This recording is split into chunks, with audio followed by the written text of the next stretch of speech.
ఓం గం గణపతయే నమః. శ్రీరామ రామ రామేతి రమే రామే మనోరమే సహస్రనామ తత్తుల్యం రామనామ వరాననే. ఓం మనోజవం మారుతితుల్య వేగం జితేంద్రియం బుద్ధిమతాం వరిష్టం వాతాత్మజం వానరాయోధముఖ్యం శ్రీరామదూతం శిరసా నమామి. జై శ్రీరామ్, జై హనుమాన్. వీక్షిస్తున్నటువంటి ప్రేక్షకులందరికీ కూడా మనకి ఏప్రిల్ మాసంలో 2వ తేదీన ఈ యొక్క అంతరిక్షంలో కాలచక్రంలో ఉన్నటువంటి 12వ రాశి అయినటువంటి మీనరాశిలో శని భగవానుడితో కుజుని యొక్క కలయిక దాదాపుగా 41 రోజులు, అంటే మే 10వ తేదీ వరకు కూడా ఈ యొక్క కుజశనుల యొక్క కలయిక సంచారము మీనరాశిలో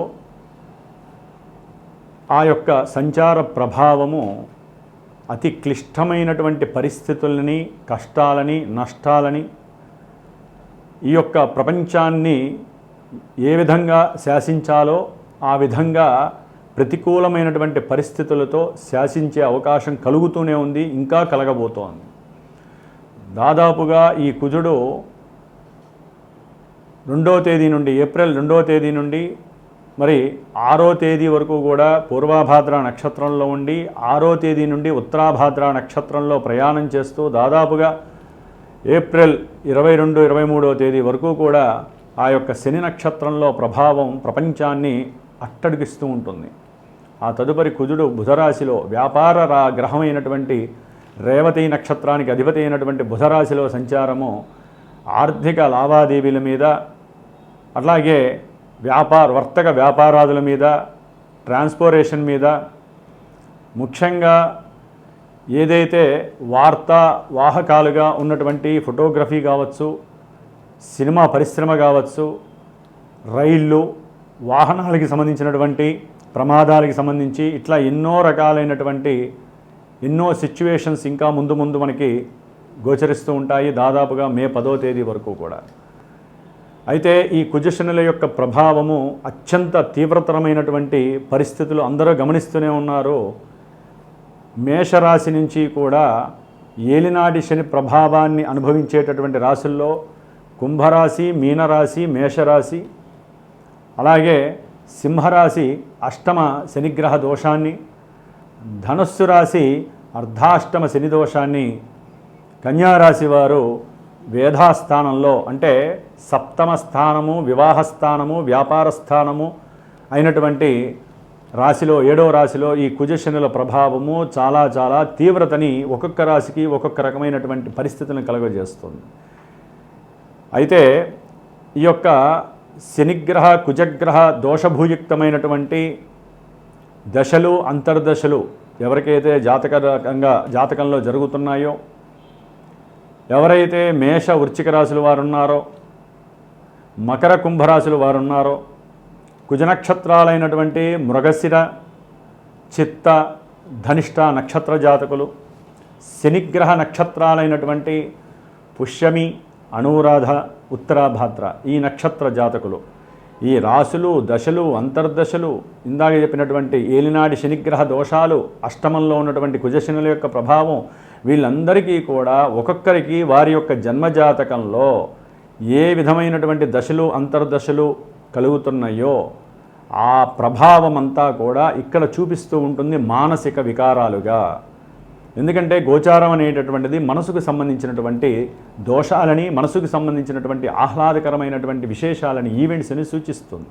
వాటిల్లో విద్య, వివాహము, ఉద్యోగము, వ్యాపారము, సత్సంతానము, అట్లాగే వికారాలుగా కనుక చూసినట్లయితే కనుక భార్యాభర్తల మధ్య ఎడబాటు, కోర్టు సమస్యలు, వ్యాపారంలో నష్టాలు, మోసాలు, కష్టాలు, చెరసాలలు, ప్రమాదాలు, విద్యా విఘ్నాలు, వివాహ యోగం దగ్గర దాకా వచ్చి చెడిపోవటము, సత్సంతానం లేకపోవటం, ఇట్లా ఎన్నో రకాలైనటువంటి తీవ్రతరమైనటువంటి పరిస్థితులన్నీ కూడా ఈ కుజశనుల యొక్క ప్రభావం వలన కలిగేటటువంటి పరిస్థితులు. ముఖ్యంగా ఈ రాశుల వారికి దీర్ఘకాలిక అనారోగ్య సమస్యలు పట్టి పీడిస్తూ ఉంటాయి, ప్రమాదాలు చాలా ఎక్కువగా సూచించేటటువంటి ఇందాక చెప్పినవన్నీ కూడా రాసులు నక్షత్రాలు ఏవైతే ఉన్నాయో అవన్నీ ముఖ్యంగా వివాహానికి ఆటంకాన్ని కలిగించేటటువంటి గ్రహాలలో ఈ కుజుడు శని, జాతకాలలో కుజదోషాలున్న శని వలన కలిగేటటువంటి ఆలస్యము ఇవన్నీ కూడా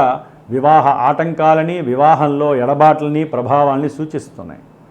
కాబట్టి ఉద్యోగాలలో ఎవరికైనా తీవ్రమైనటువంటి పరిస్థితులు ఎదురవుతున్నా, ప్రమాదాలు అధికంగా జరుగుతున్నా, భార్యాభర్తల మధ్య ఎడబాటు తీవ్రతరమైన, అసలు ఒక రకమైనటువంటి ఎన్నో రకాలైనటువంటి తీవ్రమైనటువంటి మానసిక ఆలోచనలు వలన అనారోగ్యం పాలవుతున్నా తప్పకుండా వీరందరూ కూడా ఈ యొక్క వీడియోని చూస్తూ పూర్తిగా ఆ రాశి యొక్క ప్రభావం ఏ విధంగా ఉంటుందో మనం సూక్ష్మంగా తెలియజేసుకుంటూ మరి వీరందరికీ ఉపశమనంగా ఉండటానికి ఏప్రిల్ 21వ తేదీ మరి మంగళవారం రోజున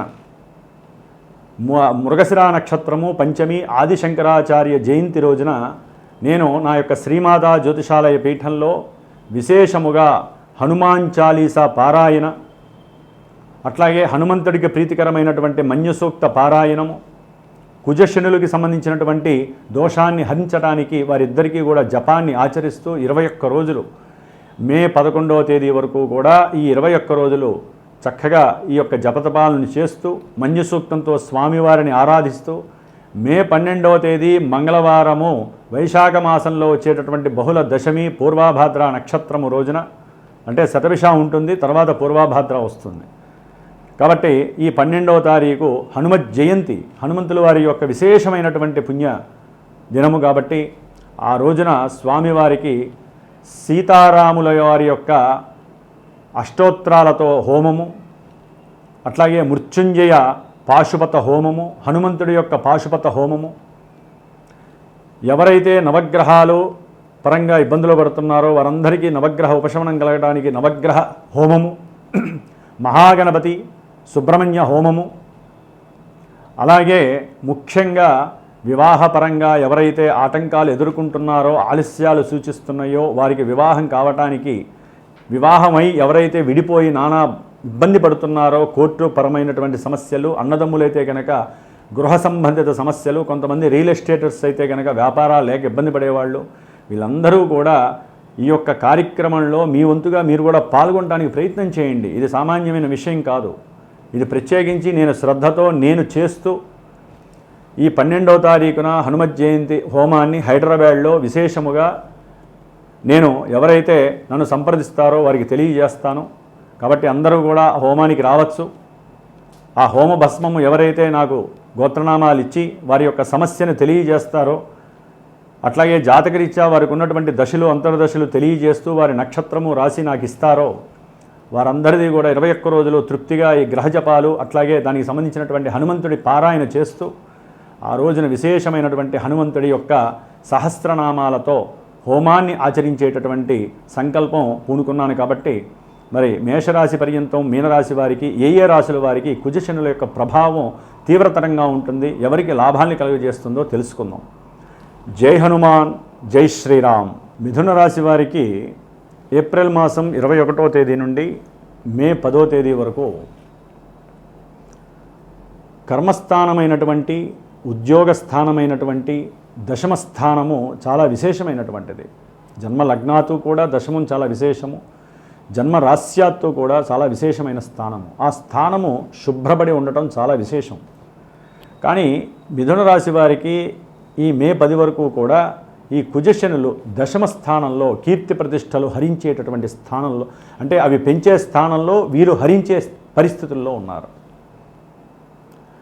ఎవరైతే వ్యాపారపరంగా కాస్త ఎక్కడో అక్కడ అప్పు తెచ్చి పెట్టి ఉన్నారో, అది సహాయ రూపకంగా కావచ్చు, బంధువులు ఎవరైనా సహాయం చేసినా, లేకపోతే మాతృ సంబంధిత సహాయం కావచ్చు, అన్నదమ్ముల్లో ఎవరైనా సహాయం చేసినా, బ్యాంకుల ద్వారా రుణం తెచ్చుకున్నా, ఎవరికైనా సరే భార్య రూపకంగానైనా సరే కాస్త వారి యొక్క తండ్రి ద్వారా కావచ్చు, భార్య యొక్క భర్త యొక్క అన్నదమ్ముల ద్వారా ఎవరైనా సరే భార్యాభర్తల్లో అప్పు తెచ్చి కనుక వ్యాపారంలో పెట్టినట్లయితే ఆ వ్యాపారపరమైనటువంటి వృద్ధి జరక్క నానా విధాలైనటువంటి పరిస్థితులు మిథున రాశి వారు అనుభవించాల్సి ఉంటుంది. వీరి యొక్క స్నేహ ధర్మాలలో ఎక్కడో అవసరం లేనటువంటి కొన్ని కల్మషమైనటువంటి భావాలు కనిపించే అవకాశము, దాని ద్వారా గృహంలో విపరీతమైనటువంటి మార్పులు, గృహంలో అప్రశాంతత కలగటము, భార్యాభర్తల మధ్య విభేదం కలగడానికి అవకాశం ఉంటుంది. కోర్టుల దాకా వెళ్ళాల్సిన అవకాశం కూడా ఉంటుంది. సంతానపరంగా కూడా మీరు అనుకున్నటువంటి లాభము అక్కడ కలగట్లేదు మిథున రాశి వారికి. కొంతమంది విద్యార్థులకైతే కనుక మిథున రాశి వారికి విద్య యందు ఆసక్తి తగ్గటము, లేనిపోని అలవాట్ల దగ్గరికి వెళ్ళటము, వారి యొక్క కర్మ భ్రష్టత్వాన్ని వారు కొని తెచ్చుకోవడం మిథున రాశి వారికి జరగడానికి అవకాశం ఉంది. ఏదో చదువుకుందాం అనుకుంటే అసలు ఉన్న చదువు కూడా పోయేటటువంటి పరిస్థితి కనిపిస్తుంది. ఏకాగ్రత అనేటటువంటిది పూర్తిగా పక్కకెళ్ళిపోయి అవసరం లేనటువంటి ప్రేమ భావాల వైపు వెళ్ళే అవకాశం కనిపిస్తుంది. సరే, దీర్ఘకాలికంగా ఉన్నటువంటి అనారోగ్య సమస్యలు తీరతాయి, ఇప్పటిదాకా ఏదో ఔషధాలు వాడాము అని అనుకునే లోపలే తిరగబెట్టేటటువంటి పరిస్థితులు కనిపిస్తున్నాయి. కర్మస్థానం చెడిపోయినప్పుడు కీర్తి ప్రతిష్టలు తొలగిపోతాయి. చేసేటటువంటి ఉద్యోగంలో విపరీతమైనటువంటి మార్పులు చేర్పులు, మీ యొక్క ఆర్థిక బర్డెన్స్, గృహంలో విపరీతమైనటువంటి మార్పులు కూడా కనిపించే అవకాశాలు కలుగుతాయి. వాహనపరమైనటువంటి కోరికలు ఏదైనా ఉంటే అవి నెరవేరుతాయి అనుకున్న మూమెంట్లో అప్పులు చేస్తారు, కానీ సరైనటువంటి వాహనము మీకు దొరకదు. ఒకవేళ వాహనపరమైనటువంటి పరిస్థితులు మీకు వచ్చినప్పటికీ కూడా, వాహన లాభము గృహ లాభము వచ్చినప్పటికీ ఏదో రకంగా మీరు మళ్ళీ పోలీస్ స్టేషన్లు, కోర్టు కేసుల్లో ఈ యొక్క వ్యవహారాల వైపు కొంతమంది మిథున రాశి వారికి అవకాశం కనిపిస్తుంది, వెళ్ళే అవకాశం. అలాగే ఎవరికైనా సరే వివాహం జరుగుతుంది, వివాహం అయిపోతుంది అనేటటువంటి మూమెంట్స్లో ఈ యొక్క మిథున రాశి వారికి ఈ కుజశనుల యొక్క దశమ స్థానంలో ఉన్నటువంటి ఈ యొక్క కలయిక, వారి యొక్క దృష్టుల రీత్యా ఏదైతే మీరు మాట్లాడుకున్నారో వధూవరులకు సంబంధించి ఆ విషయాలలో ఎక్కడో చిన్న పొరపాటు జరిగి వాగ్వాదాలు, గొడవలు జరగడానికి అవకాశం ఉంది. ఆకస్మికంగా వాయిదాలు పడిపోయే ప్రమాదం ఉంది. కాబట్టి మిథున రాశి వారు ముఖ్యంగా విద్యార్థులు కావచ్చు, ప్రేమికులు కావచ్చు, ఉద్యోగంలో కానీ వృత్తి ఉద్యోగాల రీత్యా ఇబ్బందులు పడుతున్న వాళ్ళు, స్నేహితులకి కానీ బంధువులకి కానీ, బంధు తరపు వాళ్ళకి కానీ, భార్యాభర్తల తరపు ఎవరికైనా బంధువులకు కానీ ధనాన్ని కనుక ఆర్థికంగా అప్పించిన వాళ్ళు కానీ తిరిగి రావాలనుకున్నా, ఏ విషయంలో లాభం కలగాలన్నా, సంఘంలో మీ కీర్తి ప్రతిష్టలు తొలగిపోకుండా ఉండాలన్నా, మీ ఆరోగ్యం విషయంలో ఎక్కడా సమస్యలు రాకుండా, తగ్గుతుంది అనుకున్నటువంటి రోగం తగ్గకుండా మళ్ళీ ముదిరి పాకాన పడేటటువంటి పరిస్థితులు ఉన్నా, వీళ్ళందరూ కూడా తప్పనిసరిగా నిత్యము హనుమంతుడి యొక్క చాలీసా 11 సార్లు చదవండి 21 రోజులు, హనుమత్ జయంతి వరకు. మంగళవారము శనివారం ఉపవాస దీక్షలు చేయండి. అలాగే స్వామివారికి శ్రీరామ శ్రీరామ 21 ఆకుల్లో స్వామివారికి మెళ్ళో ధరింపజేయండి. అలాగే ముఖ్యంగా ఇందాక నేను చెప్పినట్లుగా ఎవరైనా సరే జన్మజాతకరీత్యా కానీ సరైన దశలు అంతర్దశలు జరగకపోయినా, ఒకవేళ దశలు అంతర్దశలు మంచిగా జరుగుతున్నా గోచారంలో వీరి యొక్క కలయిక అంతంత మాత్రం కాబట్టి ఎవరైనా సరే ఆ నక్షత్రాలు, ఆ రాశులు కలిగినటువంటి వాళ్ళు, మిథున రాశి వాళ్ళు ముఖ్యంగా ఈ యొక్క కుజశనుల యొక్క జప కార్యక్రమంలో పాల్గొనటము, 21 రోజులు కూడా హనుమంతుడికి సంబంధించినటువంటి మన్యసూక్త జపము, మన్యసూక్త స్వామివారి యొక్క ఆరాధన, మే 12వ తారీఖున చేసేటటువంటి హోమ ప్రక్రియలో మీరు కూడా నమ్మకంతో గనక మీ గోత్రనామాల ద్వారా పాల్గొంటే మీకు తప్పకుండా హనుమంతుడి యొక్క రక్ష అనేటటువంటిది మిమ్మల్ని కాపాడే అవకాశం ఉంటుంది. అనుకున్నటువంటి పరిస్థితులు ముందుకు వెళ్తారు. తప్పనిసరిగా మాత్రము ఈ 21 రోజులు మీరు మాత్రము హనుమంతుడి యొక్క రక్షా కవచాన్ని మాత్రం వదలకండి. జై శ్రీరామ్, జై హనుమాన్.